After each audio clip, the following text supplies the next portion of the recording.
بسم اللہ الرحمن الرحیم نحمدہ ونصلی ونسلم علی رسولہ الکریم وعلی آلہ واصحابہ اجمعین اما بعد فاعوذ باللہ من الشیطان اللعین الرجیم بسم اللہ الرحمن الرحیم یا ایہا الذین آمنوا لا ترفعوا اصواتکم فوق صوت النبی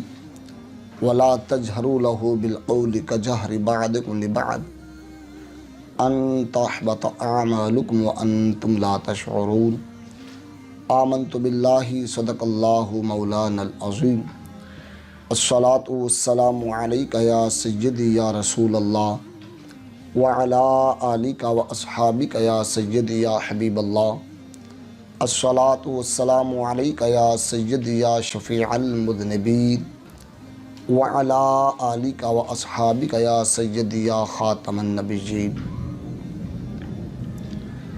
اللہ رب العالمین جل وعلا کی حمد و ثنا، اس کے فضل، اس کے کرم سے آج ہم سورہ حجرات کی دوسری آیت بینات پر کلام کرنے کے لیے بیٹھے ہیں۔ اللہ رب العالمین جل وعلا نے سورۃ الحجرات کی اس آیت بینات کو بھی میرے مصطفیٰ کریم صلی اللہ تعالی علیہ وآلہ وسلم کی تعریف اور آپ کی عظمت کے معاملے میں بیان کیا ہے۔ مفسرین کی جماعت اس بات پر متفق ہے کہ یہ آیت کریمہ نبی دو عالم نور مجسم صلی اللہ تعالی علیہ وآلہ وسلم کی عظمت کے معاملے میں نازل کی گئی۔ قرآن مجید فرقان حمید کی جب یہ آیت بینات نازل ہوئی تو صحابہ میں کثیر خوف طاری ہو گیا، جن میں سے مفسرین کی ایک جماعت نے یہ لکھا ہے، جناب سیدنا ثابت بن قیس بن شماس رضی اللہ تعالی عنہ صحابی رسول ہیں۔ یہاں پر دو قول مفسرین کے ملتے ہیں۔ ایک قول مفسرین کا یہ ہے کہ ثابت بن قیس رضی اللہ تعالی عنہ کی قوت سماعت کمزور تھی۔ اب کمزور ہونے کے سبب وہ اونچا سنتے تھے، اور انسانی فطرت ہے کہ جب وہ اونچا سننے کا عادی ہو جاتا ہے تو اس کو اونچا بولنے کی عادت بھی بن جاتی ہے۔ اور ایک قول مفسرین کا یہ ہے کہ ان کا مزاج تھا کہ وہ اونچا بولتے تھے۔ قرآن مجید فرقان حمید نے جب یہ اعلان کیا کہ یا ایہا الذین آمنوا لا ترفعوا اصواتکم فوق صوت النبی، اے ایمان والو اپنی آواز کو نبی علیہ السلام کی آواز سے پست رکھو، اپنی آواز کو اونچا نہ ہونے دو۔ وَلَا تَجْهَرُوا لَهُ بِالْقَوْلِ كَجَهْرِ بَعْضِكُمْ لِبَعْضٍ، اور نبی علیہ السلام کے سامنے وَلَا تَجْهَرُوا لَهُ بِالْقَوْلِ، ان کے سامنے چلا کر بات نہ کرو، اونچی بات نہ کرو۔ کجہر بعضکم لبعض، جیسے تم ایک دوسرے کے سامنے اونچا کلام کرتے ہو، ایک دوسرے کو چلا کر بولتے ہو۔ اگر تم نے میرے نبی صلی اللہ علیہ وسلم کے سامنے ایسا کلام کیا تو حال کیا ہوگا؟ ان تحبط اعمالکم، تمہارے اعمال ضائع کر دیے جائیں گے، ختم کر دیے جائیں گے۔ وَأَنْتُمْ لَا تَشْعُرُونَ، اور تم میں اس کا شعور بھی نہیں ہوگا۔ جب یہ الفاظ آئے کہ أَن تَحْبَطَ أَعْمَالُكُمْ وَأَنْتُمْ لَا تَشْعُرُونَ، سیدنا ثابت بن قیس بن شماس رضی اللہ تعالی عنہ نے یہ الفاظ پہنچے، ان تک سنے کہ اللہ رب العالمین جل وعلا کی طرف سے یہ وحی نازل ہوئی ہے، اور قرآن مجید فرقان حمید کے یہ کلمات آئے ہیں کہ جس کی آواز نبی علیہ السلام کی آواز سے بلند ہو جائے، یا وہ آقا کریم علیہ السلام کے دربار میں چلا کر اونچی آواز سے کلام کر لے تو اس کے اعمال برباد ہو جاتے ہیں، ضائع ہو جاتے ہیں۔ اب یہ خوف کہ میرے اعمال برباد ہو گئے، جب اعمال برباد ہو گئے تو میں اہل نار میں سے ہو گیا، میرے اعمال برباد ہونے کے سبب میں جہنمی بن جاؤں گا۔ اب وہ خوف صحابی کو چین نہ لینے دے، تڑپائے۔ انہوں نے رونا گڑگڑانا شروع کیا۔ حضرت سعد رضی اللہ تعالیٰ جو کہ حضرت سیدنا ثابت بن قیس رضی اللہ عنہ کے پڑوسی، انہوں نے جا کے نبی کریم صلی اللہ علیہ وسلم کو خبر دی کہ یا رسول اللہ صلی اللہ علیہ وسلم، ثابت کی یہ حالت ہو گئی ہے۔ نبی کریم صلی اللہ علیہ وسلم نے ثابت بن قیس کو بلاوا بھیجا، اور ارشاد فرمایا کہ ثابت، کیا تم اس بات پر خوش نہیں ہو کہ تمہاری زندگی مثالی ہے اور تم اہل جنت سے ہو؟ یا رسول میں اس پر راضی ہوں۔ فرمایا یہ آیت تمہارے بارے میں نازل نہیں ہوئی، یعنی صحابہ میں یہ خوف تھا۔ اب یہاں پر جو تفسیر میں بات کرنے والی ہے، یہ آیت بینات ان لوگوں کو اشارہ نہیں کرتی کہ جو نبی کریم صلی اللہ علیہ وسلم کو اپنے آقا و مولا تسلیم ہی نہیں کرتے، جو حضور علیہ السلام کو آخری نبی نہیں مانتے، بلکہ قید ہے کہ یا ایھا الذین آمنوا، جن کو اللہ نے دولت ایمان سے سرفراز فرما دیا، جو دولت ایمان کے مالک بن گئے ہیں، انہوں نے یہ احتیاط برتنی ہے۔ اور رسالت مآب صلی اللہ علیہ وسلم نے دربار کا یہ ادب ملحوظ رکھنا ہے کہ جب بھی رسالت مآب صلی اللہ علیہ وسلم کے دربار میں جائیں، جاننے کے بعد حال کیا ہو، لا ترفعوا اصواتکم فوق صوت النبی، وہ اپنی آواز کو دھیما رکھیں، اونچا نہ بولے۔ اب دیکھیں وہ جلیل القدر صحابہ جن کی منشا پر قرآن کی کئی آیات بینات نازل ہو جاتی ہیں، جناب سیدنا ابو بکر صدیق رضی اللہ تعالیٰ عنہ، جناب سیدنا عمر بن خطاب رضی اللہ تعالیٰ عنہ، دیگر صحابہ، جب قرآن کی یہ آیت نازل ہوئی تو مفسرین نے لکھا ہے وہ آقا کریم صلی اللہ علیہ وسلم میں اتنے پست بولتے، اتنا دھیما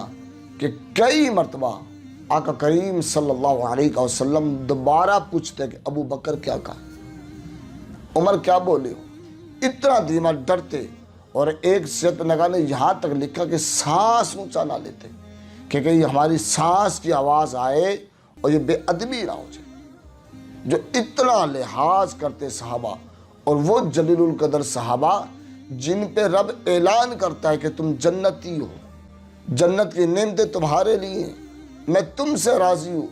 تم پکے مومن ہو، وہ اتنی احتیاط کرتے۔ آج جو لوگ اس دنیا کے نشے میں گم ہیں اور رسالت مآب صلی اللہ علیہ وسلم کی بارگاہ میں حاضری دینے والے لوگوں کو چلا چلا کر، زور لگا لگا کر، کبھی ادھر مار اور کبھی ادھر مار کی بات کر رہے ہوتے ہیں، وہ قرآن کی اس آیت سے سبق سیکھیں کہ وہ دربار بڑا نازک مرحلہ ہے، وہاں پہ اونچا سانس لینے کی اجازت نہیں ہے، تو اونچا بولنے کی اجازت کیسی ہوگی؟ اور وہ اس نشے میں نہ رہیں کہ ہماری مادری زبان عرب بن گئی، ہم بڑا جاننے لگے۔ رب کائنات نے یہاں پر دو قید لگائی، ایک تو یہ کہ آواز کو پست کرنا، اور دوسری قید یہ بھی لگائی کہ وَلَا تَجْهَرُوا لَهُ بِالْقَوْلِ كَجَهْرِ بَعْضِكُمْ لِبَعْضٍ، میرے نبی صلی اللہ علیہ وسلم کو ایسے بلانا بھی نہیں جیسے تم آپس میں بعض کو چلا کر بلا لیتے ہو، یعنی بڑے ادب کے ساتھ، بڑے احترام کے ساتھ آقا کریم صلی اللہ علیہ وسلم بارگاہ میں استغاثہ کرنا، حضور کو بڑے دھیمے آواز میں عرض کرنی ہے، آقا کریم صلی اللہ علیہ وسلم بارگاہ میں بڑے دھیمے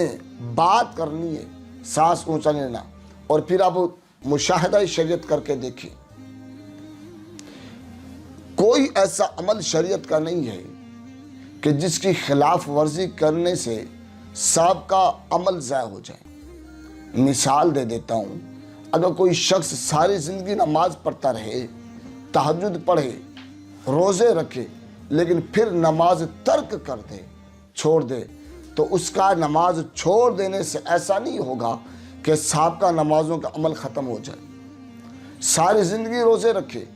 ایک ماہ کے رمضان کے روزے نہ رکھے تو ایسا نہیں ہوگا روزہ ترک کرنے سے سابقہ روزوں کا ثواب ختم کر دیا جائے۔ حج کرتا ہو، عمرے کرتا ہو، صدقات و خیرات کا اہتمام کرتا ہو اور پھر ترک کر دے، ایسا نہیں ہوگا کہ یہ کرنے سے سابقہ عمل برباد کر دے جائیں۔ ساری نیکی کرے اور پھر جھوٹ بول لے، جھوٹ بولنے سے پہلے اعمال برباد نہیں ہوں گے۔ شراب پی جائے، زنا جیسی برائی ارتکاب کر جائے، تب بھی اعمال برباد نہیں ہوں گے۔ تمام سیرت نگاہ مفسر متفق ہیں، اگر اعمال برباد کرتی ہے تو وہ ایک ہی شے ہے،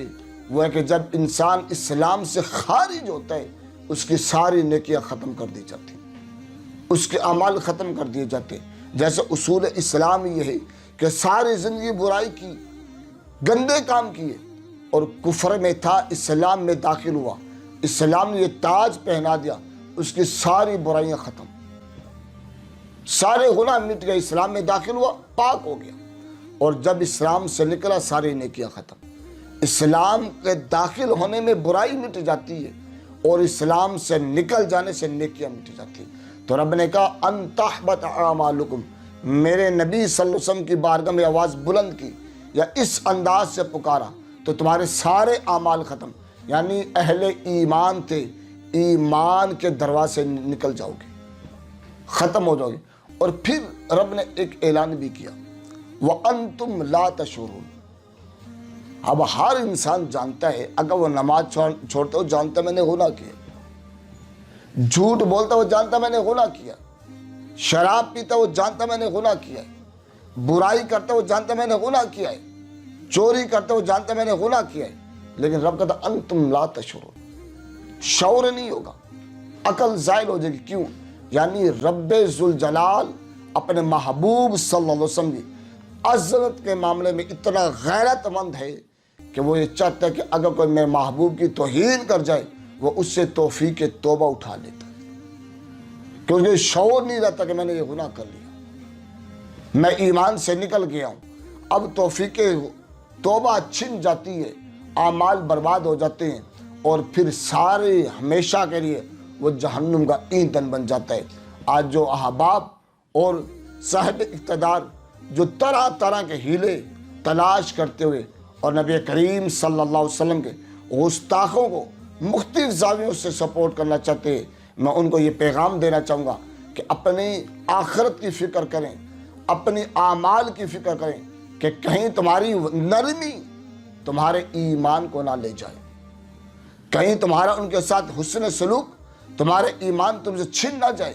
کہیں تمہارا ان کے ساتھ پیار کا تعلق کہیں تمہیں برباد نہ کر جائے۔ اور اصول دنیا ہے، اگر کوئی شخص ہمارا احترام نہ کرے ہم ان سے تعلق نہیں رکھتے، ماں باپ کا احترام نہ کرے ہم ان سے تعلق نہیں رکھتے، کوئی آئین پاکستان کو نہ مانے ہم ان سے تعلق رکھنا پسند نہیں کرتے۔ تو میں پوچھنا چاہوں صاحب اقتدار سے کہ جناب جو نبی صلی اللہ علیہ وسلم کا احترام نہ کرتا ہو، جو حضور علیہ السلام کا احترام نہ کرے، آپ کا دل میں نرم گوشہ کیوں ہے؟ اور پھر آپ پاکستان کے سپریم کورٹ کے فیصلے کو رد کر رہی ہوتی ہو نرم گوشہ سے، کہ سپریم کورٹ کا فیصلہ یہ بتاتا ہے کہ اقلیت جس کو تم کہہ رہی ہو وہ تو گستاخ رسول کی جماعت کا نام ہے، اور گستاخ رسول کے لیے تو رب نے معمولی سے ایسا پہلو کہ وہ حضور کی آواز سے بلند آواز کرے، چلا کے بولے تو رب کہتے ہیں گستاخ ہو چکا، عمل برباد ہو چکے۔ اور جو اعلانیہ سپریم کورٹ پاکستان جس کا فیصلہ کرتی ہو، اتنا بڑا مجرم ہو، آپ ان کے لیے چور راستہ تلاش کر رہے ہیں۔ میں صاحب اقتدار کو یہ پیغام دینا چاہتا ہوں کہ چور راستے کو ترک کریں اور دو ٹوک بات کر کے بتائیں کہ جناب ہمارا تعلق گنبد خضرا کے مکی کے ساتھ ہے، اور جو بھی گنبد خضرا کے مکی کو نہیں مانتا یا ان کے معاملے کوئی بھی اس کے دل میں ازارہ بر رائے دراں بھی کوئی ایسی بات ہے، اس کے ساتھ ہمارا تعلق نہیں ہے۔ اہل پاکستان اسی کو قبول کریں گے اور اہل اسلام جو مصطفیٰ کریم صلی اللہ علیہ وسلم کا غلام بن کے رہے گا۔ اور قرآن کی یہ آیت یہ تقاضا کرتی ہے اہل ایمان سے کہ ایماندار ہے ہی وہ جو غلام مصطفیٰ صلی اللہ علیہ وسلم ہے، اور غلام کا کام آقا کے خلاف بات سننا نہیں ہوتا، وہ آقا کے بارے میں جو غلط باتیں کرے ان کے پاس بیٹھا پسند نہیں کرتا، ان سے تعلق نہیں جوڑتا. غلام ایک ہی کام کرتا ہے کہ جو آقا کا ہے میرا وہی ہے، اور جو آقا کا نہیں وہ ہمارا نہیں ہے. تو قرآن کی آیت یہ تقاضا کرتی ہے اگر ایمان کی سلامتی چاہیے تو ہر معاملے میں مصطفیٰ کریم صلی اللہ علیہ وسلم تعظیم بجا لانی پڑے گی. اللہ مجھے اور آپ کو قرآن کی سمجھ عطا فرمائے، حضور کی غلامی میں موت نصیب فرمائے. آمین. وما علیہ الا البلاغ المبین.